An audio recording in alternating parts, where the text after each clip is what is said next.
head coach out at USI Cross Country men and women's, right? That's correct. And how long have you been coaching out there? It's been 21 years. That seems like a long time. Well, to do anything. Yeah, it does seem like a long time to do anything. But, they say if you can find something to do that doesn't feel like work, and you can actually make a living doing it, then right. it's not a bad way That's to go. Not a bad way. Yeah. So the reason we're talking today is because this weekend something pretty big is happening up. Yeah. So this is something that's been in the works for a long time, and there have been a lot of people in the community that have put forth a lot of effort to kind of see this whole thing come to fruition. One of those people is Mike Lenderman at Angel Mounds. Yeah. Mike has been a really integral part of this whole process. He kind of bought into this vision of letting us and Don Walters, the coach at University of Evansville, and Denny Bays, who's been putting on the middle school run at the Mounds for several years. That was the first running event out there, and then it has just sort of evolved. A few years back, we put in a bid to host the Division II National Championships. In previous years, we've hosted that on our campus. But with some changes in NCAA course requirements and the changing of the field size to a larger competitor field, we needed a new venue.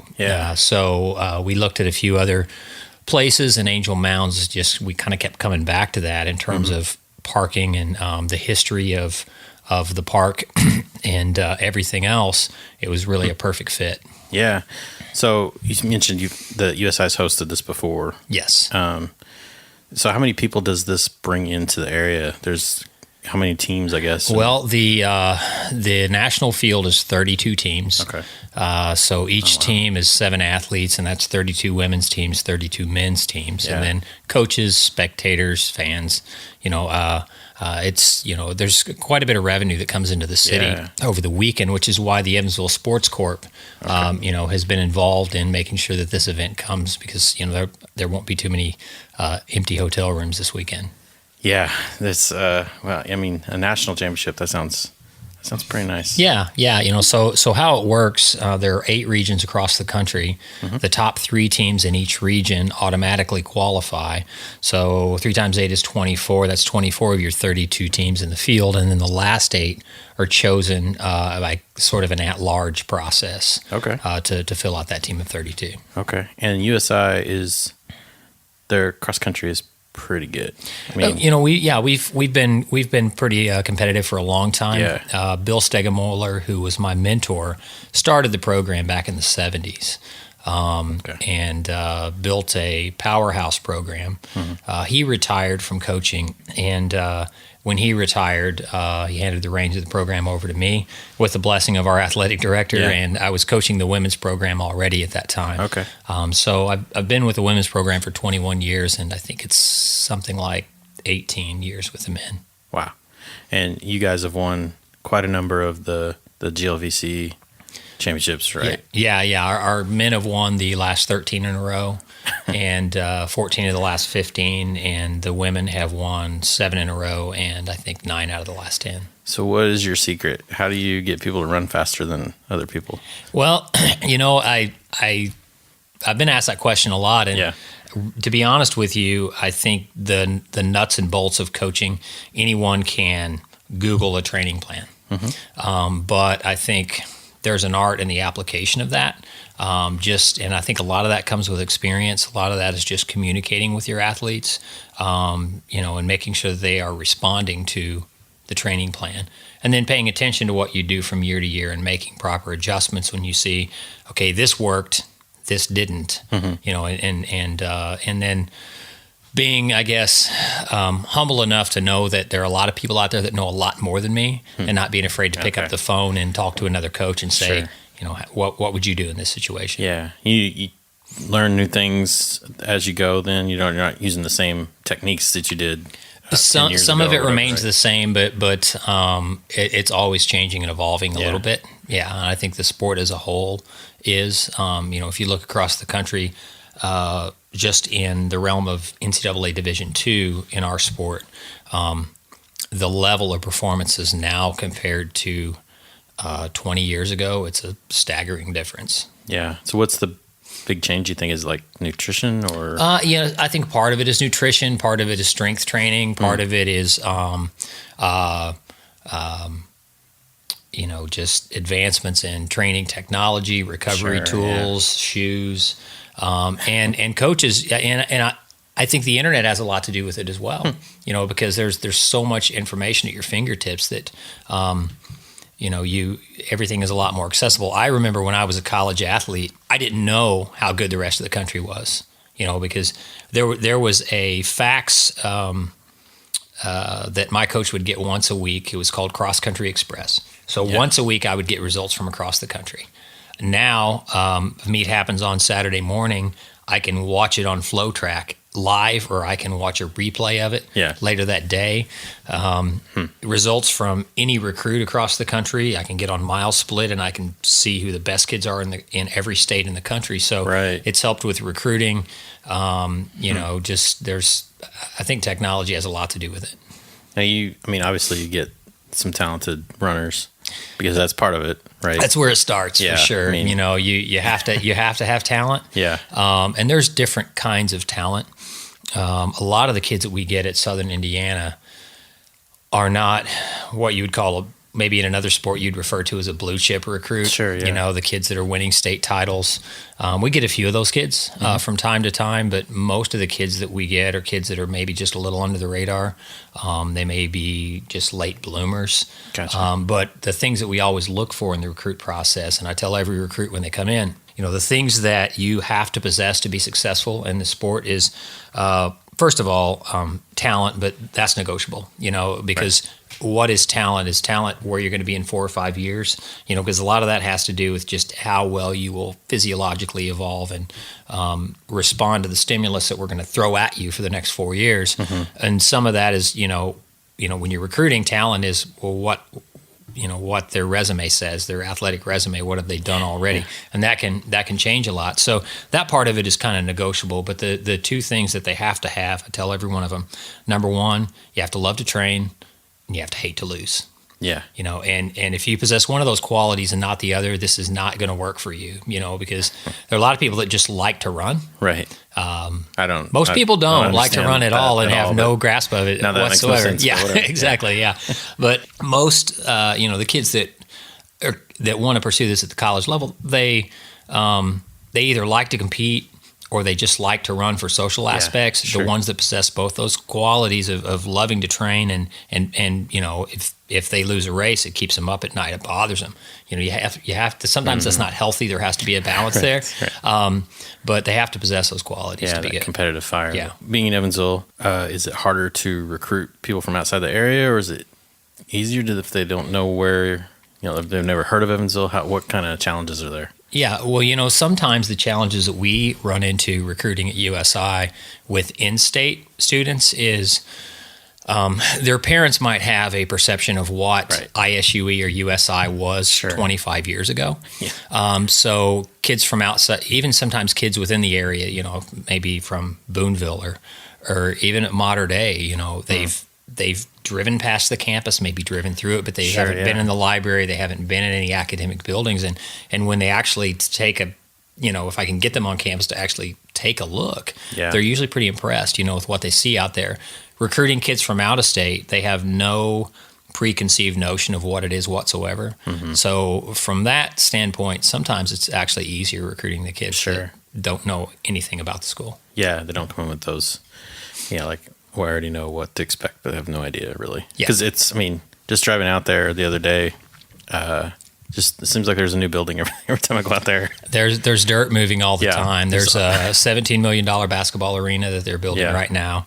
As soon as that is completed in September of 2018, they'll break ground on expanding the physical activity center. That's another $42 million project with a new aquatic center. Wow. And there's a new visitor center that's being built right now, right across the street from the PAC. So, it's nonstop. Yeah. So I guess I'm more familiar with high school cross country. What's the biggest difference between that and university level cross country? Well, the first big difference is the distance that they compete in. Oh, okay. The women move up from racing 5K in high school to 6K in college. So extra kilometer, the men's race distance actually doubles at the national championship, so they go up to 10 kilometers. So that's a completely different race. There's some high school athletes that maybe mid-distance athletes on the track that can excel racing 5K, but most of the kids that we recruit for cross country are the kids that are aerobically very strong that we feel like can handle that bump up to doubling the distance. Wow. So training-wise, I mean, you have to run a lot, I'm assuming. Are they just tired of it at some point? They're like, can we never run again? Yeah, that's the thing. A lot of them, after they get done with college, some of them never run another step, and a lot of them continue to compete or just run for the joy of running. But yeah, they train a lot. Our men, our top 7 guys that'll be racing at nationals, they range at their peak anywhere from about 75 miles a week up to about 105.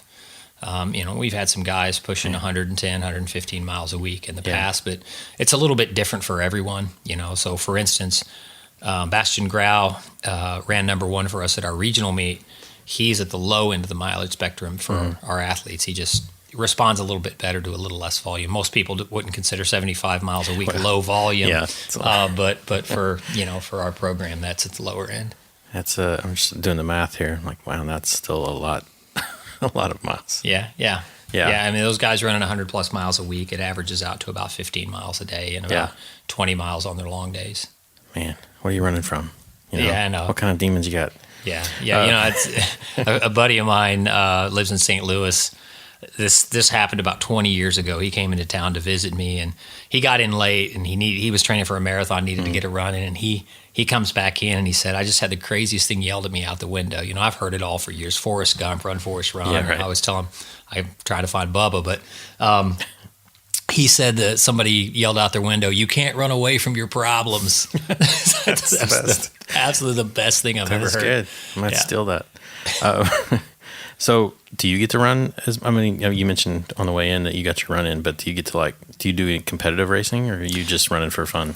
It's all pretty much just for fun at this point. Yeah. It's just a hobby that I enjoy. I still compete mostly in triathlons. Oh, okay. I like to do some trail races. I started running when I was 14 years old. I'm 47 now, so 33 years. That's a lot of wear and tear, and I enjoy the bike and the swimming just as much now, and it's a little bit easier.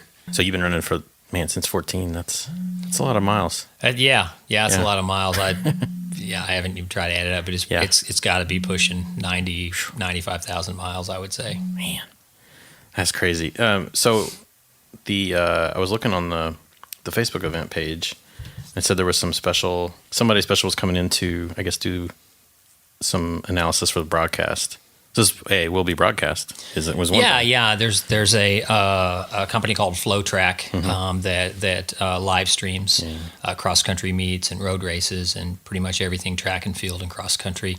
They'll be doing the broadcast. And then it said Neely Spence Gracie, which I don't know. I didn't realize Neely I didn't realize Neely was coming in. Is that breaking news? Well, that's pretty cool. I didn't know that. Yeah, Neely actually was a multiple-time Division II national champion. She's now a professional runner, sponsored by Adidas, and she'll be in contention for an Olympic spot in the marathon in 3 years. Yeah, it says she was a top American at the 2016 Boston Marathon. Yeah, it's on here. So. Yeah, pretty cool. That's pretty cool. I mean, celebrity in that realm for sure. Yeah. That's awesome. Well, I'm glad I could tell you that. Hopefully it's right. Hopefully this is accurate news. Yeah. But yeah, so this, and it also said this is the 61st annual men's cross country championship and the 37th annual women's Division II cross country championship. Yeah. So been doing a little bit longer, but yeah, that's awesome. And coaching both is it hard to coach both teams? I think it's difficult for some people. I think it was kind of a blessing in disguise for me when I started coaching the women's side of the sport before I was handed the reins of the men's program, because in a lot of respects the training is pretty much the same. the distance that they train might be a little bit different. The distance they race is a little bit different, but pretty much the nuts and bolts of what we do with the men's program and the women's program is very, very similar. Okay. Now, the psychology side of it, coaching men and women, is different. It's just different. When we have team meetings, I don't have a combined men's and women's meeting for two reasons. Number one, sometimes you have to speak to the guys in a little harsher terms than the women will relate to. Yeah. And number two, if the girls are in the room, the guys aren't going to hear a damn word I say. So, so they're going to miss everything. So, yeah. But yeah, it's different. It's a challenge at times, but I think I would get bored just coaching, one gender. Okay. I really enjoy. Yeah. Well, you seem to be doing okay at it. Yeah, well, I appreciate that. Yeah. There are a lot of, I would say the majority of college programs, especially at the Division II level, are combined. Okay. Interesting. So, like, a lot of people talk about millennials and how they're so much different and they can't understand them, but you've coached them for a few years now. Mm-hmm. Do you have any thoughts on this? Or you don't have to answer this question if you don't want to, but do you have, is it vastly different than it has been in the past? Or? I think a lot of that you kind of glean through in the recruit process. There's certain things you look for. Yeah. I would say things are maybe a little bit different than they were 15, 20 years ago when I first started. But on the other hand, there is a lot more interest in the sport now than there was then. Okay. The numbers, of kids that compete in cross country and track have boomed since I started coaching in the 90s. So the recruit pool is a lot deeper. But sometimes you kind of have to. Kids sometimes don't understand that the recruit process is a two-way street. Yeah. The kids that you don't want in your program are typically the ones that come in and think you're going to have to really impress me for me to want to come here and be a part of your program. Yeah. On the other hand, I'm thinking, I'm reading, the way you act, the way you interact with your parents, with me, to try to determine if you're the kid that we want, as a fit from our standpoint, and the kids, that we really want are the ones that, get that, the ones that don't, we usually don't invite back. Some other team's problem. Yeah. At that point, maybe. Yeah. So as somebody's bought in, they're like, awesome. I want to go check out this national championship. They go out to Angel Mounds. They pay their ticket fee. They get in. Do you have a tip for watching? Because for me, when I've seen cross country events, I'm never sure where I'm supposed to be looking. Yeah. Do you have any good tips for that? Yeah, Angel Mounds is a really unique venue. No matter where you're standing on the course, you're never far from the action. It's a very compact course. And me as a coach, when I'm coaching a cross country meet, if they're racing 10,000 meters, sometimes I'll cover 4 miles during their race. At Angel Mounds, I just kind of walk back and forth. It's pretty nice. Pretty nice for you. Keep my heart rate under 100. Man, that's like a dream right there. Yeah. Cool. Well, I appreciate you coming over and getting this out, and hopefully that we can spread the word a little bit. But absolutely. I think it's awesome, and congrats on all your successes so far. And I appreciate it. You better continue the domination. Well, that's the plan. I don't know what I would do if I stopped coaching, and I love what I do. So, and we can agree, Gen X better than millennials, right? I would say so. Yeah. Okay. Yeah. Okay. Just making sure. With you. I'm just making sure. Yeah. Thanks, Mike. I appreciate it. All right. Thanks. Good job, everybody.